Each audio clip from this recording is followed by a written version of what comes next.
Hello అండి, నమస్తే. Welcome to star and home. ఇవాళ మన వీడియోలో ఒక సరికొత్త రెసిపీతో అయితే మేము ముందుకు వచ్చానండి. ముందుగా వీడియోకి అయితే ఒక లైక్ అయితే ఇవ్వండి ఫ్రెండ్స్. ఇక్కడ ఒక బౌల్ తీసుకున్నాను. అలానే ఒక బౌల్కి వచ్చేసి ఒక కప్పు జొన్నపిండి అయితే తీసుకున్నాను. ఒక బౌల్లో అయితే కప్పు జొన్నపిండి తీసుకున్నానండి. ఒక కప్పు జొన్నపిండికి వచ్చేసి 1.5 కప్పు నీళ్ళని అయితే వేసుకొని జారుడుగా అయితే పిండి ప్రిపేర్ చేసుకోవాలండి. చూడండి, మనం కొద్దిగా నీళ్ళు వేసుకుంటూ చేసుకున్నట్లయితే మనకు చాలా పర్ఫెక్ట్ గా అయితే పిండి కన్సిస్టెన్సీ వచ్చేసి కుదురుతుందండి. చూడండి, ఇలా వీడియోలో చూసిన విధంగా జారుడుగా చేసుకున్న తర్వాత ఇప్పుడు మనం పిండి కన్సిస్టెన్సీని సెట్ చేసుకున్న తర్వాత ఒక పావు టేబుల్ స్పూన్ దాకా పసుపు వేసుకోండి. అలానే కొద్దిగా చిటికెడు సాల్ట్ వేసుకోండి. మీకు ఇష్టమైనట్లయితే ఖచ్చితంగా వేసుకోండి, చాలా చాలా బాగుంటుంది. ఇలా పక్కన పెట్టేసుకున్న తర్వాత ఇప్పుడు స్టవ్ ఆన్ చేసి ప్యాన్ పెట్టుకొని ప్యాన్లో కొద్దిగా ఆయిల్ అయితే వేసుకొని మంట సిమ్లో ఉంచి అయితే ఈ ఆయిల్ని అయితే వేడి చేసుకోవాలి. ఇప్పుడు మనం అదే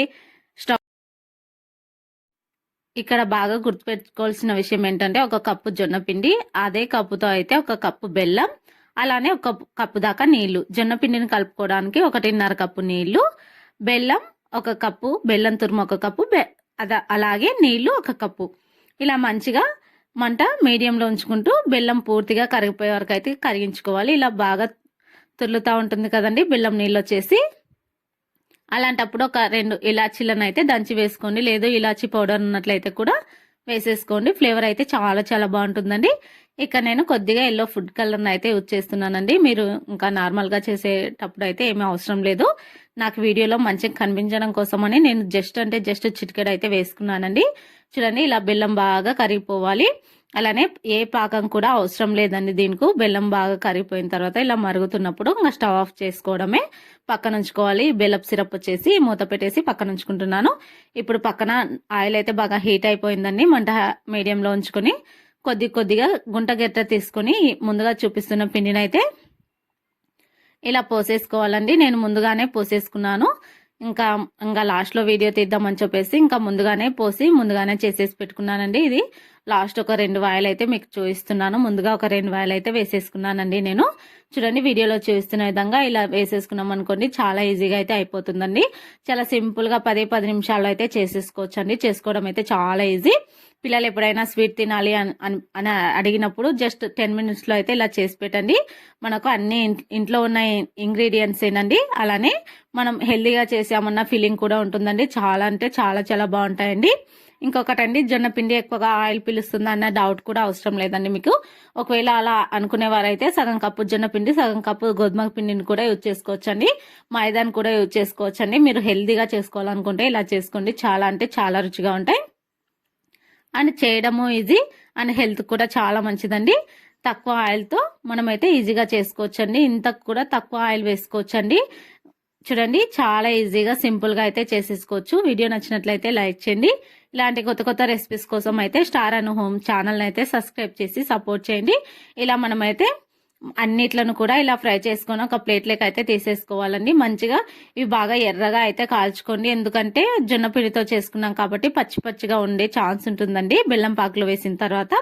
అందుకని చెప్పేసి బాగా గోల్డెన్ బ్రౌన్ కలర్లోకి వచ్చే వరకు అయితే కాల్చుకోవాలండి. కొద్దిగా టైం పడుతుంది కాల్చుకోవడానికి, ఒక 2 నిమిషాలు అయితే టైం పడుతుందండి. అన్ని కూడా ఒకసారి వేస్తాం కాబట్టి చాలా చక్కగా అయితే వేగిపోతాయండి. చూడండి, ఇలా మిగతా పిండిని కూడా అన్ని వేసేసుకున్నామండి. చూడండి, అన్ని కాల్చి అయితే నేను ఒక ప్లేట్లో అయితే వేసుకున్నాను. ఇప్పుడు ముందుగా సిరప్ తయారు చేసుకున్నాం కదండి, దాంట్లోకి అయితే ఇంకా వీటన్నిటిని మొత్తం వేసేసుకొని పైకి కిందికి మొత్తం కలిసేలాగా అయితే కలుపుకోవాలండి. చాలా ఇంపార్టెంట్ విషయం అండి ఇదైతే. మనము ఇన్స్టెంట్ గా చేసుకుంటున్నాం కాబట్టి అప్పటికప్పుడే తినేయాలండి. మార్నింగ్ చేసుకుంటే ఈవినింగ్ లోపు అయిపోవాలి, లేదంటే మెత్తబడే ఛాన్స్ ఉంటుందండి. ఎందుకంటే జొన్న పిండితో చేసుకుంటున్నాం కాబట్టి మనము తొందరగా తినేసేయాలి. పిల్లలు వచ్చి ఏదైనా స్వీట్ తినాలి మమ్మీ అని అడిగినప్పుడు అయితే ఇలా జస్ట్ 10 మినిట్స్లో అయితే చేసి పెట్టండి. చాలా రుచిగా ఉంటాయండి. మంచిగా ఫ్రై చేసుకునేటివైతే ఇంకా ఎక్కువ రుచిగా ఉంటాయండి. పిల్లలకు క్రంచీగా ఉంటాయండి, చాలా రుచిగా ఉంటాయి. తప్పకుండా ట్రై చేయాల్సిన రెసిపీ అండి ఇది. ట్రై చేసి మీకు ఎలా వచ్చిందో కూడా కామెంట్స్లో తెలియచేయండి. అలాగే వీడియో నచ్చినట్లయితే లైక్ చేయండి. ఇలాంటి కొత్త రెసిపీస్ కోసం స్టార్ అను హోమ్ ఛానల్ని సబ్స్క్రైబ్ చేసి ఇంతవరకు సపోర్ట్ చేసిన వాళ్ళకు థ్యాంక్ యూ సో మచ్ అండి. లైక్ చేసిన వారికి, అలానే సబ్స్క్రైబ్ చేసుకున్న వారికి. నా వీడియో అయితే ఇంతేనండి. జొన్న పిండితో అప్పాలు, నేనైతే అప్పాలు అంటున్నానండి. మీకు ఏదైనా పేరు తెలిస్తే కూడా కామెంట్ సెక్షన్లో తెలియచేయండి. జొన్న అప్పాలు చాలా ఈజీగా అయితే ప్రిపేర్ చేసుకోవచ్చండి. 10 నిమిషాల్లో అయిపోతాయి. చేయడం చాలా ఈజీ అండ్ టేస్ట్ కూడా చాలా చాలా బాగుంటుంది అండ్ హెల్దీ కూడా. ముందుగా మిగిలిపోయిన కొద్దిగా సిరప్ అయితే ఎక్కువగా మిగిలిపోయిందండి. దాన్ని అయితే నేనైతే పైన వేసేస్తున్నాను. మీరు ఒకవేళ కప్పు నీళ్లు వేసుకుంటే కొద్దిగా మిగిలిపోతుందండి. ఎందుకంటే అప్పటికప్పుడే చేసాం కాబట్టి ఒక పావు గంట ఉన్నట్లయితే ఆ సిరప్ కూడా బాగా అబ్జర్వ్ చేస్తాయండి. ఈ అప్పాలు వచ్చేసి చూడండి చాలా అంటే చాలా క్రంచీగా ఉంటాయండి. చాలా చాలా బాగుంటాయి. తప్పకుండా ట్రై చేయాల్సిన రెసిపీ అండి. పిల్లలు అయితే చాలా ఇష్టంగా తింటారు.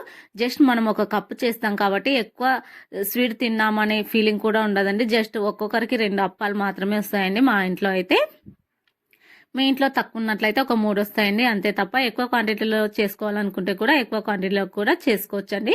తప్పకుండా ట్రై చేసి మీకు ఎలా వచ్చిందో కూడా కామెంట్స్లో తెలియచేయండి. చూడండి చూస్తుంటేనే జ్యూసీగా చాలా చాలా బాగున్నాయండి. వీడియో ఇంతేనండి. Thank you for watching friends.